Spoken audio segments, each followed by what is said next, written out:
Assalamualaikum warahmatullahi wabarakatuh. Saya Fadilah Rahmi dengan NIM 2121254 akan menjelaskan beberapa perilaku atau akhlak tercela, yaitu yang pertama yaitu tentang nafsu syahwat. Nafsu syahwat ini berasal dari bahasa Arab yang menurut bahasa artinya menyukai atau menyenangi, sedangkan menurut istilah nafsu syahwat ini berarti suatu keinginan yang buruk atau keinginan yang akan berakibat buruk kepada seseorang. Pada dalilnya terdapat pada Quran surat Ali Imran ayat 14 yang menjelaskan bahwa sebenarnya nafsu itu merupakan potensi bagi manusia seperti nafsu kepada lawan jenis dan lain sebagainya. Sebenarnya nafsu ini akan bersifat baik jika manusia itu bisa mengendalikannya, tetapi nafsu syahwat ini akan menyebabkan manusia akan terjerumus ke hal-hal yang buruk. Contohnya seperti nafsu syahwat ini jika baik itu contohnya pada seorang ingin makan, maka langkah atau tingkah lakunya akan mengarah kepada sesuatu yang ada makanan, itu merupakan nafsu syahwat. Sedangkan pada contoh yang negatifnya, nafsu syahwat ini merupakan ketika seseorang yang menyukai atau tertarik kepada lawan jenis, maka perilakunya mungkin akan menunjukkan ia menyukai seseorang tersebut atau bahkan sampai terlibat kepada perzinaan. Nafsu syahwat ini akan tidak baik jika manusia tersebut tidak dapat mengendalikannya, dan pada dasarnya nafsu itu sebenarnya baik. Adapun langkah-langkah yang dapat kita lakukan untuk mengendalikan nafsu syahwat ini, yaitu yang pertama, kita dapat memperkuat keimanan kepada Allah Subhanahu wa taala, kemudian banyak memperdalam ilmu agama. Kemudian kita seharusnya menghindari segala bentuk hal-hal yang menimbulkan nafsu syahwat seperti menonton pornografi dan hal-hal yang buruk sebagainya. Kemudian yang selanjutnya, hal-hal yang dapat kita lakukan yaitu menghindari atau menjaga pergaulan yang buruk, karena teman-teman yang ada di sekitar kita atau lingkungan yang ada di sekitar kita itu memberikan pengaruh yang besar terhadap diri kita sendiri. Seperti kita mempunyai teman yang baik, maka sedikit banyaknya kita akan terpengaruh oleh sifat baiknya tersebut. Sebaliknya, jika kita mempunyai teman yang berperilaku buruk, maka kemungkinan juga kita akan terbawa-bawa kepada hal-hal yang buruk. Kemudian masuk kepada poin kedua, yaitu materi kedua, yaitu licik. Licik dapat diartikan sebagai berbuat curang. Maksudnya yaitu seseorang yang licik dapat menghalalkan segala cara, baik cara buruk atau cara baik sekalipun, agar mereka dapat mencapai tujuannya. Licik ini bersifat tercela karena kemungkinan banyak merugikan orang lain. Seperti contoh licik ini di dalam kelas atau di lingkungan sekolah mungkin dapat kita rasakan atau berpengalaman. Contohnya yaitu perbuatan licik ini, kita mungkin sering menitipkan absen sedangkan kita tidak masuk ke dalam kelas. Itu merupakan sifat licik karena tujuannya itu baik sebenarnya untuk absennya terisi, namun caranya salah, dan itu merupakan suatu sikap yang tidak jujur juga. Sedangkan contoh lainnya yaitu sifat licik ini seperti mencontek saat ujian. Terkadang kita menginginkan sesuatu yang lebih baik, kemudian dengan cara yang salah. Kita menginginkan nilai yang bagus tetapi dengan hasil mencontek. Adapun langkah-langkah yang dapat kita lakukan untuk menghindari sifat licik ini, yaitu yang pertama, dapat meningkatkan keimanan kita kepada Allah Subhanahu wa taala. Kemudian yaitu yang kedua, kita harus menyadari bahwa semua perbuatan dan tingkah laku kita itu diawasi oleh Allah dan malaikat-malaikatnya. Kemudian adapun langkah-langkah yang lain yaitu yang dapat kita lakukan, kita harus memahami akibat buruk dari perbuatan licik ini. Selain dapat merugikan diri sendiri, juga akan dapat merugikan orang lain dan ada di lingkungan kita. Selanjutnya itu materi yang ketiga atau akhlak yang ketiga yaitu zalim. Zalim bisa diartikan sebagai suatu perbuatan yang semena-mena atau perbuatan yang tidak adil. Zalim ini terdapat pada Quran surat Al-Hasyr ayat 17 yang menjelaskan bahwa orang-orang yang zalim itu akan kekal di dalam neraka. Sebagai contohnya yaitu zalim terbagi kepada 3. Yang pertama, zalim kepada diri sendiri.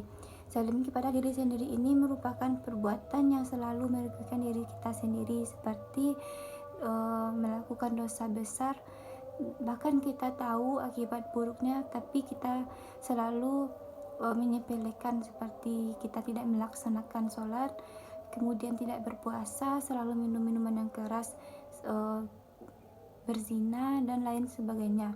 Kemudian zalim terhadap lingkungan. Zalim terhadap lingkungan ini bisa berupa zalim kepada tanaman, hewan dan lain sebagainya. Kemudian contohnya yaitu zalim kepada lingkungan, kita selalu merusak lingkungan, membuang sampah sembarangan, itu juga termasuk zalim kepada lingkungan. Adapun contoh zalim kepada manusia yaitu kita mengganggu atau mencuri dan melakukan perbuatan buruk dan lain sebagainya yang dapat mengakibatkan kerusakan atau kerusuhan di lingkungan kita tersebut. Kemudian yang terakhir yaitu zalim kepada Allah Subhanahu wa taala. Zalim kepada Allah ini seperti melakukan syirik atau menyekutukan Allah. Kemudian hal-hal yang dapat kita lakukan untuk menghindari perilaku zalim ini yaitu kita selalu mengingat Allah bahwa segala sesuatu itu akan selalu diawasi oleh Allah, dan kita dapat menjaga perilaku atau tingkah laku kita dan menyadari bahwa segala sesuatu yang kita lakukan itu akan selalu berdampak kepada kita dan kepada lingkungan. Kemudian materi yang selanjutnya yaitu yang terakhir yaitu diskriminasi. Diskriminasi yaitu perbuatan yang membedakan perlakuan terhadap orang lain berdasarkan suku, ras, agama, dan lain sebagainya. Diskriminasi ini merupakan sikap tercela yang dapat merugikan orang lain. Contohnya seperti di sekolah, adanya perbedaan perlakuan guru terhadap siswa yang miskin dan siswa yang kaya. Kebanyakan guru bisa membedakan perlakuannya, seperti guru lebih mendahulukan kepentingan siswa yang kaya daripada siswa yang miskin. Kemudian diskriminasi ini juga dapat terjadi di kalangan masyarakat, seperti pada contohnya seperti adanya ketika masyarakat meminta bantuan kepada kepala desa atau jorong, mereka bahkan tidak mengubris permohonan tersebut. Kebanyakan jika kepala desa tersebut lebih mendahulukan orang-orang yang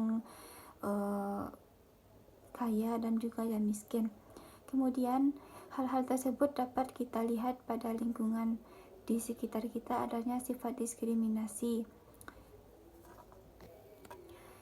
Jadi itulah materi pada kali ini, yaitu dapat kita simpulkan bahwa akhlak tercela yaitu akhlak yang tidak baik dan seharusnya dapat kita hindari.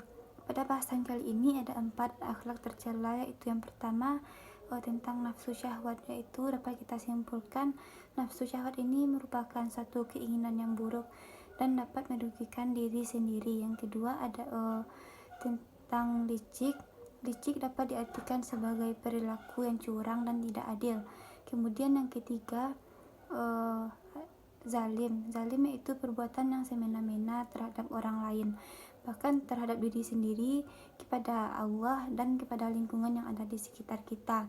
Kemudian yang terakhir yaitu diskriminasi, yaitu dapat kita artikan sebagai perbuatan yang membedakan perlakuan terhadap orang lain, seperti berdasarkan ras, suku, agama, dan lain-lain. Pada dasarnya akhlak tercela ini dapat kita hindari. Adapun langkah-langkah umum yang dapat kita lakukan agar dapat menghindari akhlak tercela ini, yaitu yang pertama, memperkuat keimanan kita kepada Allah. Maksudnya yaitu jika iman kita sudah kuat, kita percaya akan adanya Allah yang selalu mengawasi segala tingkah laku kita, maka dengan keimanan tersebut kita lebih bisa mengontrol segala sesuatu yang ada pada kehidupan kita. Seperti dengan adanya keimanan, kita mempercayai Allah dan mempercayai bahwa Allah selalu memerintahkan kita untuk selalu menjauhi larangannya dan mengamalkan semua perintahnya. Dengan demikian kita dapat menghindari perilaku-perilaku tercela yang dapat merugikan diri sendiri dan orang lain. Kemudian dengan yang kedua, yaitu langkah-langkah yang dapat kita lakukan, yaitu dengan memperdalam ilmu agama. Kenapa dengan memperdalam ilmu agama dapat menjadikan kita terhindar dari akhlak tercela? Karena dengan belajar ilmu agama ini, kita dapat menjadi pribadi yang lebih paham dengan segala sesuatu yang bersifat baik dan buruknya. Jika kita sudah paham dengan segala sesuatu tersebut, maka kita akan lebih bisa memilih dan memilah bahwa ini baik atau buruk bagi kehidupan kita sehari-hari. Dengan demikian kita dapat menetralisir adanya perilaku tercela yang dapat kita lakukan dan merugikan diri sendiri dan orang lain. Selanjutnya yaitu langkah-langkah yang dapat kita lakukan, yaitu kita menyadari bahwa akhlak tercela itu merupakan akhlak yang tidak baik. Mungkin saat kita melakukannya kita tidak mendapati dampak yang buruk secara langsung, tetapi tidak ada yang menjamin bahwa kedepannya dengan akhlak tercela tersebut kita dapat menjalani hari-hari yang baik. Jadi dengan akhlak tercela ini kita harus menyadari bahwa akhlak tercela pasti memiliki dampak yang buruk kepada kita dan kepada lingkungan.